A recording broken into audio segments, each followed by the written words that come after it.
अस्सलाम वालेकुम। Exercise 1.1 question number 2 का पार्ट 1 है x square minus x minus 20 is equal to 0।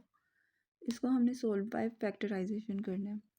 Factorisation का तरीका ये होता है कि हमने इक्वेशन लेनी है और इक्वेशन में हमने इन दो टर्म्स को आपस में मल्टीप्लाई करके देखना होता है कि क्या आंसर आता है। तो हम देखते हैं कि प्लस का एक्स है माइनस का 20 है, plus x square minus 20 is equals two plus minus minus 20 को एक्स स्क्वायर के साथ मल्टीप्लाई करेंगे तो 20 एक्स स्क्वायर इसका आंसर आ जाएगा। अब हमने ये दरमियान वाली सिंगल ही टर्म लेनी है और देखना है कि वो क्या है। वो है हमारे पास माइनस एक्स। अब हमारे पास ये दो चीज़ें आ रही हैं, एक माइनस 20 एक्स और एक है माइनस एक्स।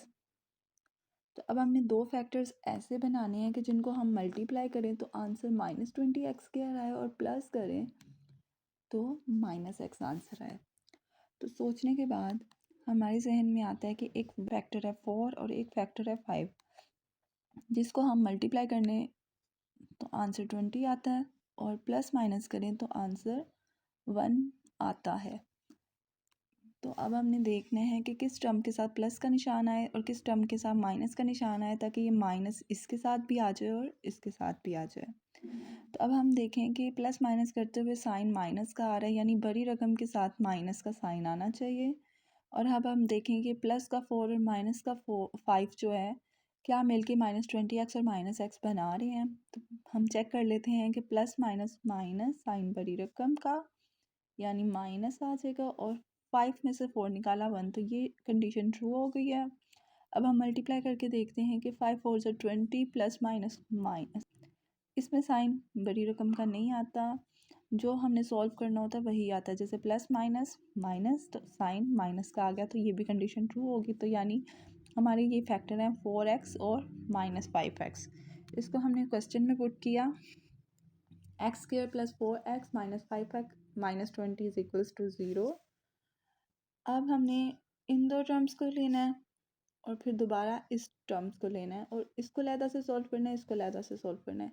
इसमें एक्स स्क्वायर है और इसमें 4x है, एक्स इसमें भी है एक्स इसमें भी है। हम एक एक्स बाहर ले लेते हैं, ठीक है। तो ये एक एक्स इसके साथ डिवाइड होगा तो खाली एक्स बच जाएगा और ये वाला एक्स इसके साथ डिवाइड होगा तो 4 बच जाएगा। इसको कहते हैं कॉमन करना। इसमें से कॉमन ले लिया हमने। अब इसी तरह यहाँ माइनस दोनों टर्म्स में मौजूद है, हमने माइनस बाहर ले लिया। 5 इसमें भी और 5 के टेबल पे भी 20 आता है, तो हमने 5 कॉमन ले लिया तो अंदर x बच गया और माइनस भी कॉमन लिया तो जिसकी वजह से प्लस हो गया और 5 4 are 20। अब एक ये वैल्यू है एक ये वैल्यू है।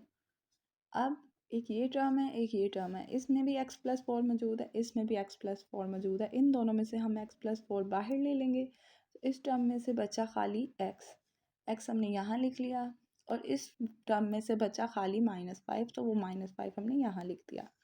x plus 4 into x minus 5 is equals to 0। अब एक बात समझें कि अगर किसी भी मल्टीप्लाई का आंसर 0 आता है तो इसका मतलब कि एक टर्म बीच में से 0 ज़रूर होती है। दोनों टर्म्स आपस में 0 नहीं हो सकती क्योंकि 0 इंटू 0 सॉल्व नहीं होता।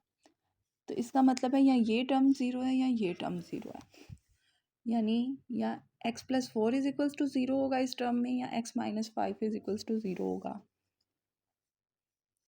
अच्छा, प्लस 4 यहाँ पर सॉल्व हो रहा है, उधर जाके माइनस का 4 हो जाएगा और इसी तरह -5 इधर है तो वो इक्वल के उधर जाके प्लस का 5 हो जाएगा। -4 प्लस 0 इज इक्वल्स टू -4 और 5 प्लस 0 इज इक्वल्स टू +5।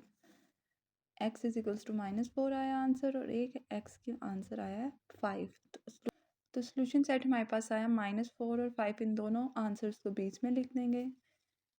तो वीडियो समझ लगी है तो लाइक कीजिए, चैनल सब्सक्राइब कीजिए।